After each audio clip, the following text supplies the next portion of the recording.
Most people wake up every morning convinced they are living inside a system that is imperfect, competitive, difficult, yet fundamentally fair and legitimate. They believe the world is chaotic but neutral, ruthless but honest, unpredictable but ultimately just in how it distributes opportunity and consequence. They believe success is earned through effort, failure is personal weakness, power is visible, and corruption exists only in rare, isolated corners. But that quiet belief, that unexamined assumption about fairness, is the most carefully protected and psychologically reinforced structure in modern civilization. Because the greatest form of control has never been physical chains or visible tyranny imposed brutally from above. It is perception shaped so subtly that people defend the very system, quietly limiting their long-term autonomy and generational leverage. You were not born into visible captivity enforced by soldiers, walls, or iron bars surrounding your daily existence.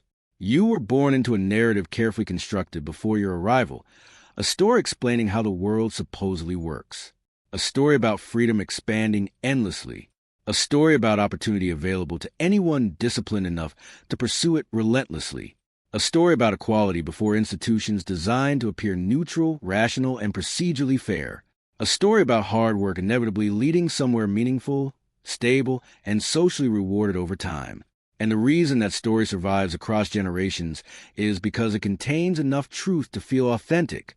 You can see billionaires rising from obscurity, elections unfolding publicly, businesses collapsing dramatically, celebrities thriving spectacularly before suddenly disintegrating. It looks unpredictable, organic, chaotic, almost beautifully random in how success and failure seem distributed across society. But chaos at the surface does not eliminate structure operating quietly beneath visible movement and emotional spectacle. 500 years ago, Niccolò Machiavelli studied rulers strategically, not idealists dreaming about moral perfection. He did not ask how to create virtue. He asked how power survives instability, betrayal, and generational transition. And what he understood long before algorithms or surveillance systems existed was dangerously simple. People do not rebel against systems they sincerely believe emerge naturally from culture, merit, and historical accident. So the first rule of enduring dominance is making hierarchy appear organic rather than deliberately engineered. If citizens believe inequality is random, they will never investigate the architecture distributing resources consistently upward. If they believe power is chaotic, they will not trace repeating patterns benefiting the same concentrated networks repeatedly.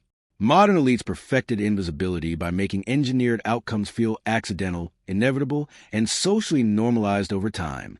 And once the invisible feels natural, questioning it feels irrational, extreme, or unnecessarily disruptive to comfortable routine. Because the next layer goes deeper, an exhausted society never organizes effectively because mental fatigue quietly drains courage, clarity, and collective energy required to challenge powerful, deeply rooted systems. When people are constantly stressed about survival, they focus on immediate problems rather than questioning long-term structures, controlling wealth, opportunity, and social mobility. Economic pressure is not accidental. It is a calculated mechanism that ensures citizens remain busy earning, spending, repaying, and worrying without strategic awareness. Debt transforms ambition into obligation, chaining individuals to monthly payments that quietly dictate career choices, risk tolerance, and personal freedom. Inflation subtly erodes purchasing power, creating invisible pressure that forces longer working hours while maintaining the illusion of gradual financial progress. Digital overload further fragments attention, bombarding minds with notifications, controversies, entertainment, and artificial urgency that prevents deep, uninterrupted critical thinking. A distracted mind is easier to guide because it reacts impulsively rather than analyzing patterns hidden beneath emotional headlines. Media narratives rarely fabricate entire realities. Instead, they selectively highlight, frame, and repeat specific angles until perception feels unquestionably accurate. Repetition builds familiarity. Familiarity builds comfort, and comfort gradually transforms questionable ideas into socially accepted truths. When fear dominates the atmosphere, populations willingly trade autonomy for protection, believing safety justifies increased surveillance and regulatory expansion. History repeatedly shows that crisis environments accelerate policy changes that would face resistance during calmer, more stable periods. Anger, however, is powerful fuel, and uncontrolled anger can unite citizens against centralized authority structures.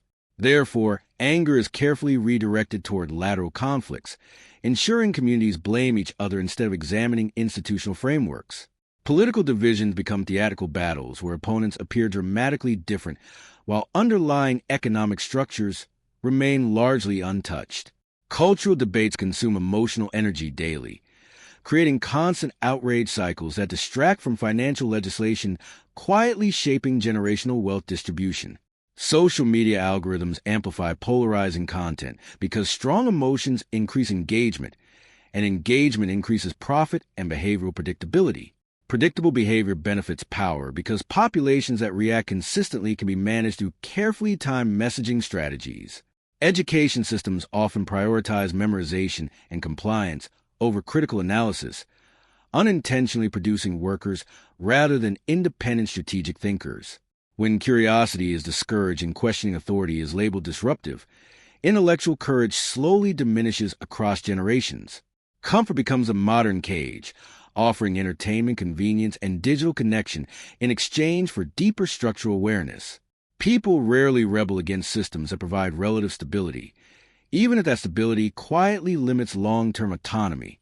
Gradual policy shifts are more effective than dramatic changes because incremental adjustments feel normal and therefore rarely trigger resistance. Over time, reduced freedoms feel like natural evolution rather than deliberate strategic tightening of institutional control. Dependence replaces visible oppression, creating loyalty towards systems that simultaneously constrain and sustain individual survival. And within this carefully engineered architecture, resistance becomes fragmented, emotional, and ultimately ineffective against coordinated, centralized power. Modern power no longer relies on visible domination. It operates quietly through influence, shaping desires, beliefs, and ambitions long before individuals recognize external interference. Control becomes strongest when it feels like personal choice, when citizens defend the very systems that quietly limit their independence and long-term autonomy. Ownership is replaced by access, subscriptions replace assets, and temporary privileges replace generational wealth, keeping the majority permanently dependent on centralized infrastructure. Status symbols are marketed aggressively, convincing individuals that external validation equals success while tangible, appreciating resources accumulate quietly among strategic elites. People compete for followers, attention, and digital recognition, rarely noticing that real influence lies within policy, infrastructure, and capital allocation decisions. Strength is redefined as aggression, independence labeled extremism, and discipline portrayed as obsession, subtly discouraging individuals from developing resilient, self-sufficient identities. Without strong role models demonstrating courage and accountability, societies drift toward emotional fragility and increased reliance on institutional guidance. Entertainment becomes constant, filling silence with stimulation, so that introspection, reflection, and critical evaluation rarely occur uninterrupted. When minds are continuously occupied, uncomfortable questions about systemic imbalance struggle to surface into collective awareness. Hope is distributed carefully, never completely removed, because controlled optimism prevents despair while maintaining long-term compliance and patience. Rags to riches stories circulate widely, reinforcing the belief that individual effort alone determines outcomes within structurally uneven playing fields. As long as people assume failure is purely personal, they internalize blame instead of investigating structural barriers shaping opportunity distribution. Fear keeps citizens cautious, but aspiration keeps them striving, creating a balanced psychological state ideal for sustained productivity. The system rewards visible success stories selectively, using them as proof that the structure remains fair and accessible to everyone. Meanwhile, regulatory complexity grows steadily, making it increasingly difficult for independent competitors to challenge established institutional giants.